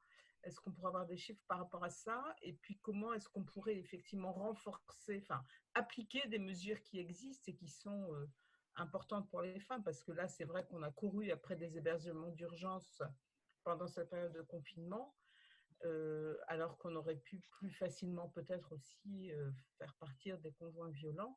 Et je pense qu'il y a tout un travail à faire là-dessus. Ça, c'était la première. Et le deuxième point sur la prévention. On a des dispositifs formidables qui existent en France dès le plus jeune âge. Je pense notamment à l'éducation à la sexualité, où on travaille sur les rapports de sexe, sur les rapports de domination, sur la promotion de l'égalité entre les personnes, entre les femmes et les hommes, mais aussi entre toutes les personnes, quelle que soit leur orientation sexuelle, et avec très peu de moyens aujourd'hui. On a des lois qui existent et qui ne sont pas appliquées parce que ce n'est pas prioritaire. Donc je pense que, est-ce qu'à la sortie du confinement, on va pouvoir prendre conscience de tout ça et agir davantage, effectivement, pour déjà appliquer des dispositifs existants et mieux les appliquer avec des moyens suffisants. Merci. Donc, Madame Dugal, voudriez-vous répondre à cette question? Votre micro est coupé. Merci. Mais au Canada, ce que je peux mentionner premièrement, c'est que nous avons un peu une courte pointe de système parce qu'on est un système fédéral. Alors, les lois familiales, les lois qui sont appliquées sont différentes dans toutes les 10 provinces et aussi les 3 territoires. Alors, on ne peut pas dire nécessairement qu'il y a une chose qui fonctionne mieux au Canada spécifiquement, mais je peux dire que nous avons quand même eu des lois très intéressantes dans plusieurs provinces qui ont changé la situation pour beaucoup de femmes. Par exemple, nous avons une loi dans, je pense, 5 ou 6 provinces qui donne aux femmes le droit d'avoir des jours de congé à cause de la violence conjugale. Premièrement, ça c'est dans les systèmes de comment ça s'appelle en français, health, santé au travail ou quelque chose comme ça, le bien-être au travail. On a aussi certaines lois, presque toutes les provinces aussi ont des cadres de référence pour les violences conjugales, les violences sexistes et sexuelles. Et bien sûr, on accepte aussi notre gouvernement fédéral, en tout cas, utilise des mots comme les féminicides. Alors, c'est vrai qu'on a certaines mesures en place qui ont l'air de mettre les femmes au Québec, où je suis. On a une longue histoire de féminisme et d'utilisation des cadres féministes dans toutes les actions. Le militantisme fait partie du gouvernement presque dans les changements qui ont été faits. La garde des enfants qui est offerte presque à 100% partout aux provinces à très modique prix, qui aide les femmes à retourner au travail. On a des mesures qui aident l'égalité qui sont très importantes, mais on n'a pas acquis, on n'a pas non plus, on ne peut pas dire que c'est fait, que nous avons atteint l'égalité, et surtout les taux de violence sont sur un plafond qui n'a pas changé depuis 20 ans. Alors ça, c'est pour nous la plus grande échec et la chose qu'on veut vraiment changer très rapidement. Et je pense que la prévention est une des clés centrales pour ça. Merci, Madame Dugal. Et qu'en est-il de la France? Est-ce que, Madame la députée, vous auriez des propos là-dessus? Alors oui, ce que disait la personne qui a posé la question, je suis désolée, j'ai oublié son nom, parlait notamment de la question de l'éviction du conjoint violent et des ordonnances de protection. Alors, le constat qui a été fait est celui qui a amené notamment à l'élaboration de 2 textes de loi, dont un a été promulgué et l'autre sera bientôt débattu au Sénat, pour justement, je dirais, lever un certain nombre d'obstacles qui font qu'il y a depuis un certain nombre de temps, peu d'ordonnances de protection et peu d'éviction du conjoint violent. Le constat est tout à fait juste. Pour cela, il y a les questions d'autorité parentale. Il y a le sujet également, on permet notamment au juge pénal d'avoir plus de pouvoir sur ce sujet-là, mais sur proprement parler du sujet des ordonnances de protection. Alors, à ma connaissance, pendant la période de confinement quand même, mais je n'ai pas de chiffres précis, c'est des retours que j'ai eus de manière plutôt informelle, c'est-à-dire qu'il y a eu quand même quelques ordonnances de protection, que le dispositif a quand même marché. Maintenant, dans les faits, il y a, à mon sens, 2 sujets. Il y a le premier sujet parfois de la formation des magistrats, évidemment, sur lequel il faut travailler et sur lequel on a commencé à progresser, mais il y a également souvent une problématique probatoire sur les ordonnances de protection. Et très souvent, les magistrats, même tout le temps, jugent sur pièce. Et parfois, il est difficile d'avoir ces documents de preuve. Donc, je pense qu'il y a un énorme travail à faire en France, certainement d'ailleurs ailleurs, sur le recueil des preuves et sur l'accompagnement des victimes. Parce que comme je le disais tout à l'heure, une victime, elle ne va pas du jour au lendemain aller porter plainte en se disant, bien, je vais préparer ça ne se passe pas comme ça, c'est toujours un peu compliqué. Donc, je pense qu'il faut prévoir des dispositifs pour garder des éléments de preuve et pour les garder aussi à la disposition de la victime le jour où elle voudra engager une procédure, que ce soit au civil ou au pénal. Et je crois également qu'il faut renforcer cet accompagnement-là et le conseil également des victimes, ce que font évidemment de nombreuses associations. Mais je crois évidemment je crois beaucoup à ces ordonnances de protection. Je crois aussi au bracelet anti-rapprochement qui a été voté dans le cadre de la loi qui a été promulguée sur les violences conjugales, qui, je pense, va permettre, parce que sur l'entrée en vigueur, en tout cas sur la mise en œuvre des bracelets, on a pris un petit peu de retard justement avec le confinement, mais les choses vont très vite se mettre en place, et ce qui va permettre justement d'éloigner le conjoint violent quand la victime aussi le demande, parce que parfois la victime préfère aussi, pour ce qui est du domicile, quitter le domicile. Et je pense qu'il faut toujours que la victime ait ce choix-là entre être hébergée ailleurs ou demander l'éviction du conjoint violent. Dans tous les cas, il faut évidemment une prise en charge de ce conjoint violent par la justice particulièrement. Merci. Madame Jackie Buet avait justement une question à ce propos. Est-ce que vous pouvez la poser à l'oral? À propos du bracelet électronique, c'est ça? Ouais. Je suis en train d'écrire un message, excusez-moi. C'était sur quelle question? C'était à propos du bracelet anti-rapprochement. Je voulais savoir si le bracelet électronique avait une quelconque efficacité et s'il pouvait être un rempart à la récidive, par exemple. C'est-à-dire qu'il intervienne assez tôt dans les agressions. Après, sur le bracelet anti-rapprochement, il y a d'abord, à titre préventif, c'est avant que la personne soit condamnée, où il y a la possibilité, sur des conditions quand même extrêmement relativement, je dirais, restreintes, qui permettent d'avoir ce bracelet anti-rapprochement. Et là, ça peut être intéressant, même si à la présomption d'innocence, ça permet d'éviter un autre passage à l'acte si la personne n'est pas, par exemple, en détention provisoire. Mais pour la suite, moi, je pense que ça peut être un outil qui doit s'imbriquer avec d'autres outils. Je ne crois pas, en tout cas personnellement, que le seul bracelet suffise.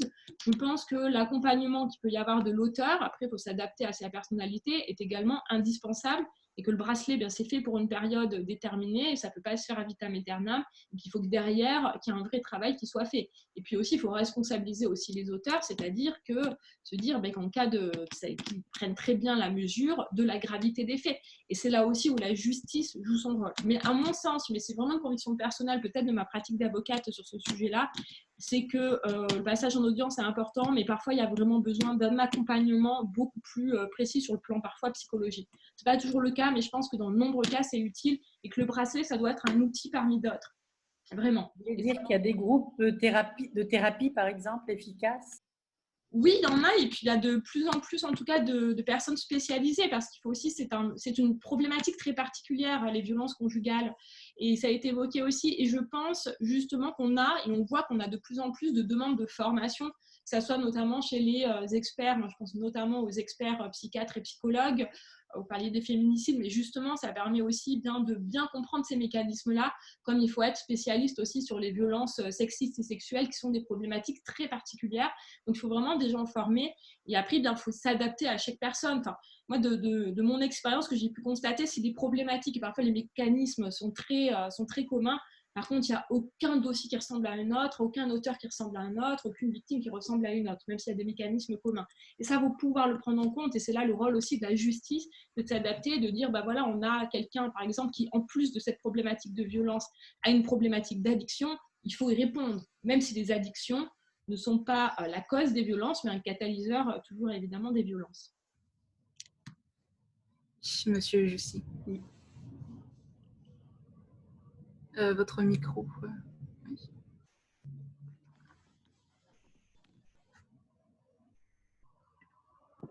Voilà, pardon, excusez-moi, je n'appuyais pas sur le bon bouton. Alors moi, j'ai un biais en tant qu'avocat, et vous m'en excuserez. Il fallait que le bracelet existe. Je ne sais pas s'il faut le maintenir.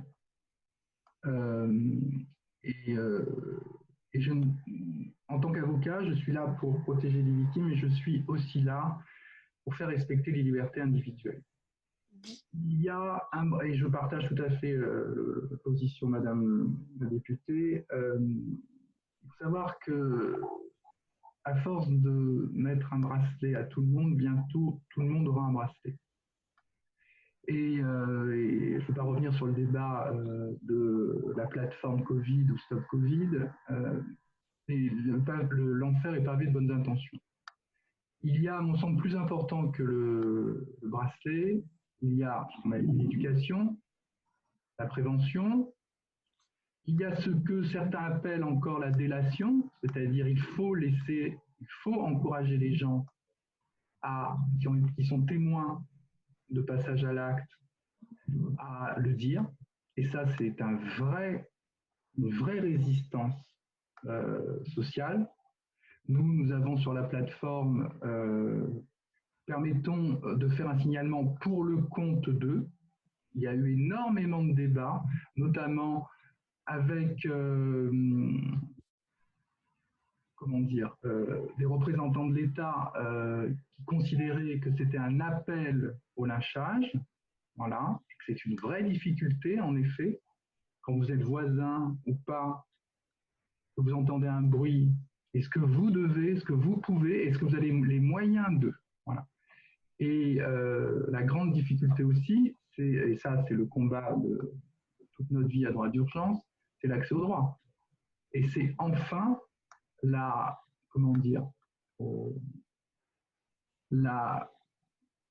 il faut aussi s'occuper des hommes violents. Voilà. Et je ne suis pas sûr que le bracelet, mais ça a déjà été dit, ne déresponsabilise pas. Voilà. Et ça, il y a un manque, et Marlène Schiappa a commencé à réfléchir sur le placement en centre d'hébergement d'hommes violents, et pas simplement les femmes, parce que ce sont toujours les femmes qui quitteraient le domicile conjugal. Voilà. Et voilà, donc c'est tout un système, et surtout, ne nous attachons pas qu'aux signes extérieurs de la criminalité. Et encore une fois, ce bracelet, il existe, mais il n'est pas la solution, à mon sens, idéale. Merci, Monsieur Lucie. Je vois que Madame Dugal a l'air d'être en profond accord avec vous. Voudriez-vous rajouter quelque chose, peut-être?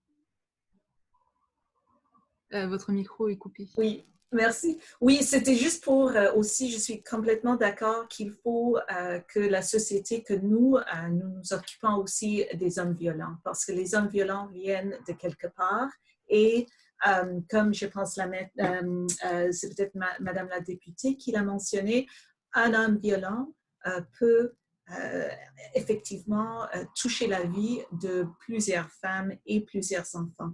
Alors, c'est ça qu'on voit souvent dans les communautés rurales, qu'un homme violent passe d'un partenaire à un autre et des fois, sans même que la deuxième ou la troisième ou la quatrième partenaire sache qu'il a été déjà violenté à cause de la confidentialité et tous les systèmes de secret dans certaines communautés. Alors, je pense que ça, c'est très, très, très important.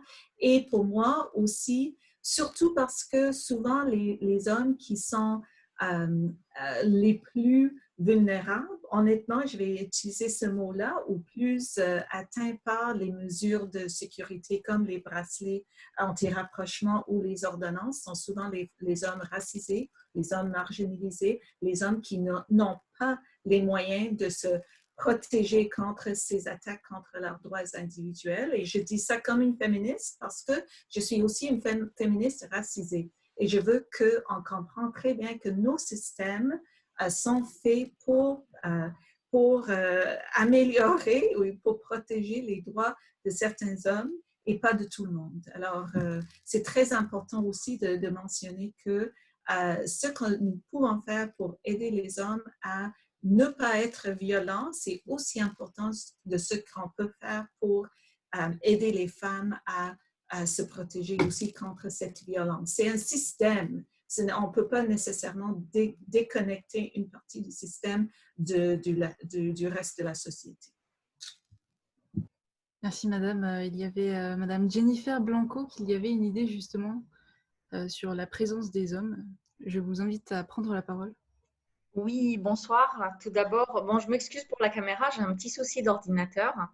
Donc, je remercie Son Excellence Madame Hudon. Merci à Madame Dugal, Madame la députée Louis, Monsieur Justy pour vos interventions et Jenny Lim pour votre modération du débat.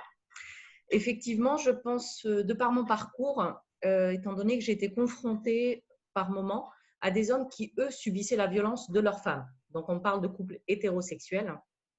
Et là, c'est vrai que ces hommes-là se retrouvent dans la situation où, s'ils l'abordent en milieu amical ou familial, donc il y a les moqueries. Dès qu'ils décident de franchir le pas, d'aller en commissariat ou en gendarmerie, il y a la fameuse question « mais vous êtes un homme, comment votre femme va vous frapper ?» Et donc, il y a tout ce travail à faire également. Il y a, de par mon parcours universitaire, on a beaucoup étudié sur tout le travail qui a été fait au Canada. Donc, c'est vrai que là, on a beaucoup à apprendre également. En France, il y a encore beaucoup de tabous là-dessus. Et en fait, moi, ce que je pense, par rapport à ce que disait M. Justy également, pour inclure les hommes dans un débat, il serait peut-être judicieux de présenter un débat d'une autre manière. C'est-à-dire, quel est l'avis des hommes s'ils sont confrontés à des violences que subissent certaines femmes, histoire de les ramener un petit peu. Et enfin, je voudrais juste préciser un point, Madame la députée, parce que vous l'avez abordé tout à l'heure. Également, dans mon parcours, j'ai été confrontée à beaucoup de femmes violentées dans des milieux très aisés, très bourgeois et de la très haute société. Et ça, on n'en parle pas. On en parle souvent quand on parle des violences. On parle, je vois que Madame Dugal acquiesce également, on parle souvent des milieux pauvres, les personnes qui sont alcooliques, qui n'ont pas de travail. Et on oublie celles qui vivent dans un milieu où, entre guillemets, tout est doré, tout est beau, mais qui souffrent énormément. Voilà, merci encore pour vos interventions et puis à tous les participants. Si Madame la députée, voulez-vous répondre peut-être? Votre micro est coupé. Voilà. Non, tout d'abord, pour cette idée, évidemment, il faut savoir aborder tous les débats. Quand on parle de lutte contre les violences, c'est un enjeu d'égalité, qu'elle soit commise à l'égard des femmes ou à l'égard des hommes. Il faut qu'on ait une culture aussi de la non-violence. Et ça, on a parlé de la prévention. Moi, je reviens sur ce sujet de prévention, que ce soit la prévention primaire, secondaire ou tertiaire. Le premier degré de la prévention, c'est de sensibiliser toute la population à ces problématiques-là, de déconstruire toutes ces, je dirais, ces stéréotypes, mais également de travailler sur les problématiques de violence qui peuvent avoir de multiples sources. Ensuite, évidemment, quand on parle de ces débats-là, on se retrouve toujours et bien souvent entre femmes. Moi, quand je fais des auditions sur les violences sexuelles et sexistes, je n'ai pas fait de statistiques, mais à vue d'œil, je pense que dans 90% des cas, j'ai affaire à des femmes qui sont très compétentes au demeurant. Je suis très contente de les auditionner. On voit bien que ces sujets, ce sont toujours le sujet des femmes pour les femmes, ce qui est un petit peu navrant dans le groupe d'études que je préside également. Et bien, lorsqu'on fait des visites, il n'y a quasiment que des femmes. Et là également, il faut aborder une révolution de dire le sujet des enfants et des femmes, ce n'est pas que le sujet des femmes, c'est le sujet de toute la société, ça concerne aussi les hommes. Donc je pense que chacun doit faire un effort et qu'évidemment, dans les formations qu'on fait, dans les débats qu'on fait, peut-être qu'il faut trouver des leviers pour attirer en tout cas des hommes comme des femmes et pour avoir des débats où tout le monde puisse participer. Moi, je suis tout à fait d'accord et j'acquiesce évidemment à ce que vous dites. Ensuite, alors vous avez parlé d'un autre point, alors vous parlez de la présentation du débat et ensuite vous avez parlé d'un autre sujet que j'ai oublié, je suis désolée. Vous aviez une autre question, je crois. Je parlais en fait des hommes qui ont subi les violences dans les milieux donc hétéros, les femmes. Oui. Dans les milieux plus aisés. Mais là, vous avez raison aussi, c'est un stéréotype. C'est qu'on se dit, parfois dans l'imaginaire, que les violences, c'est forcément dans les milieux un petit peu précaires. Et ça, c'est absolument faux.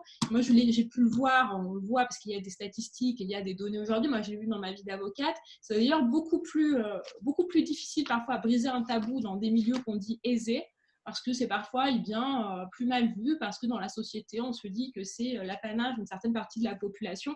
Et c'est important de communiquer là-dessus et de dire que les violences sont partout. Malheureusement, on les retrouve dans toutes les sphères de la société, à des âges extrêmement différents. Moi, je pense aussi aux violences commises entre personnes âgées. Et on se dit, non, c'est plutôt les jeunes, non, c'est plutôt telle partie de la population. Les violences sont malheureusement partout. Et il est important vraiment de faire passer ce message. Et si au moins ce débat pourra nous permettre tous de nous dire, en sortant de là, qu'il y a encore en tout cas un travail de communication, d'information, de pédagogie, c'est évidemment vrai. Mais vous avez raison, les données sont également touchées comme les autres. Et si je puis me permettre une dernière observation qui m'avait choquée dès que j'ai vécu cela dans mon parcours professionnel, les enfants qui frappent les parents. Et ça aussi, on n'en parle pas. Et c'est une violence qui est inouïe, qui existe, et c'est tabou à nouveau. C'est tabou, mais c'est pour ça qu'en fait, ce qui est tabou aussi, c'est la question de la parentalité. Aujourd'hui, beaucoup de parents, moi je suis toujours assez émue de voir certains parents qui culpabilisent de ne pas y arriver avec leurs enfants, qui pensent être de mauvais parents parce que paradoxalement, on communique beaucoup sur la non-violence et c'est bien, il faut le faire, mais il faut aussi éviter cette culpabilisation. Et moi, je pense qu'il y a beaucoup à faire aussi sur l'accompagnement et la parentalité pour apprendre justement l'éducation en non-violence. Parfois, la violence, il y a une violence parfois qui est un peu instinctive chez certains enfants, mais il faut leur apprendre, il faut leur expliquer, il y a des choses qui doivent être faites, mais je pense qu'il faut lutter surtout c'est sur l'isolement de certains parents. Il n'y a rien de pire que d'être seul face à ces difficultés-là. Merci. Merci, Madame Louis. Donc, on va clore ce débat par manque de temps. Donc, je vais inviter le directeur général d'Open Diplomacy à conclure avec quelques mots sur ce Diplolab. Merci Jenny, merci à tous nos intervenants d'avoir nourri ces échanges et à notre public d'avoir été présent pour ce sujet. Je voulais adresser mes remerciements chaleureux à Alexandra Louis parce que je pense que vous avez présenté 3 qualités humaines qui me paraissent essentielles pour aborder ce sujet. L'humilité dont vous avez fait preuve en expliquant effectivement que la loi ne peut pas tout face à cet enjeu qui est d'abord et avant tout un combat culturel. Je trouve que c'est très important d'avoir cette posture humble, à commencer par les parlementaires. La lucidité aussi, on évoquant l'importance essentielle d'évaluer la loi et les dispositifs réglementaires qui sont pris pour la mettre en œuvre. En France en particulier, on a beaucoup à apprendre de nos amis canadiens sur l'importance de l'évaluation de la loi. Donc merci d'avoir rappelé ça. Et dernière vertu dont vous avez fait preuve, je pense, c'est la prudence. Attention importante portée au fait de ne pas conduire des réformes législatives bien intentionnées mais contre-productives, notamment sur le sens du mot féminicide. Je ne suis pas du tout expert sur le sujet, mais je pense que la prudence doit nous guider sur ce sujet et je crois que vous en avez fait preuve. Merci à vous, Madame Louis, pour ces trois vertus. Merci aussi à vous, Madame Dugal, pour trois autres, je pense, qualités humaines qui nous ont éclairés ce soir. La clarté, vous avez insisté avec beaucoup de justesse sur l'enjeu de l'intersectionnalité, qui est parfois un enjeu extrêmement difficile à appréhender parce qu'il est bourré de tabous et qu'en même temps, il est au cœur d'énormément de violences sociales qui amplifient les violences physiques. Donc, merci beaucoup de l'avoir pointé. Discernement aussi, puisque vous avez insisté avec beaucoup de justesse sur le fait que le féminisme n'est pas un enjeu, n'est pas une politique publique isolée, c'est une politique publique qui vient se loger et affiner l'ensemble des autres politiques publiques. En tout cas, on sait qu'au Canada, cette approche interministérielle existe depuis un long moment et je crois que la France a bien saisi la logique aussi depuis quelques années et ça reste à préserver, à amplifier parce qu'il y a encore beaucoup à faire là-dessus. Et dernièrement, je pense que vous avez tenu vos propos avec un souci de générosité en insistant sur le fait que le système doit non seulement traiter les victimes de violences, mais aussi doit expurger la violence qui anime ou qui fait dérailler les personnes auteurs de violences et que c'est en traitant l'ensemble des parties du système qu'on arrivera à traiter le sujet en profondeur. Donc merci à vous pour ces trois apports au débat et enfin merci à vous, Monsieur Justy, d'avoir également apporté vos messages avec beaucoup de justesse. Je pense que c'est très difficile, vous l'avez dit, d'être un homme et d'être engagé sur ces sujets-là. Parce qu'il y a une suspicion assez naturelle qui s'est installée sur le fait que les hommes sont naturellement les auteurs de violences et quand ils s'engagent, c'est pour prendre la vedette aux femmes. Et je pense que présenter les hommes comme des alliés tout aussi humbles que Alexandra Louis l'a été par rapport aux législateurs, c'est essentiel. Et je crois que vous l'avez bien dit. Et avec un esprit de responsabilité extrêmement fort aussi, le fait est que, et ça rejoint l'humilité qui a irrigué les propos d'Alexandra Louis, impossible d'arriver au terme de cette ambition pour l'égalité et pour la sécurité des femmes et des enfants sans que la société civile elle-même s'autosaisisse avec un grand esprit de responsabilité, comme vous l'avez fait avec la création de cette association Droit d'urgence, puisque effectivement l'ensemble des corps sociaux sont à la fois partie du problème, parce qu'ils portent en eux une forme de violence, et une partie de la solution, puisqu'ils peuvent apporter au bout du dernier kilomètre de la société civile les moments de prévention, les moments de vigilance qui sont nécessaires d'avoir.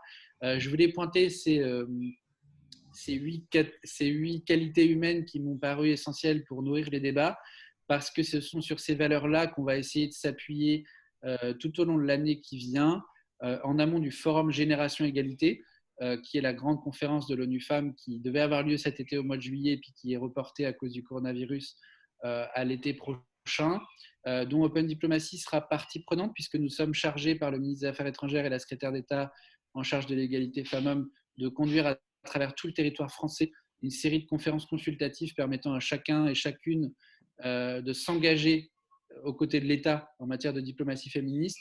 Et je crois que pour que cette tournée régionale, ce tour de France de l'égalité femmes-hommes et de la diplomatie féministe, on ne pourra pas y arriver sans faire preuve de la même lucidité, humilité, prudence, clarté, discernement, générosité, justesse et responsabilité que vous avez fait preuve ce soir. Donc un grand merci à vous. Très bonne soirée à tous ceux qui ont pris part à cet échange et encore un grand merci à Jenny qui s'est frottée pour la première fois ce soir à l'exercice difficile de la modération. Bonne soirée à tous. Merci. Bonne soirée. Merci tout le monde. Bonne soirée. Merci.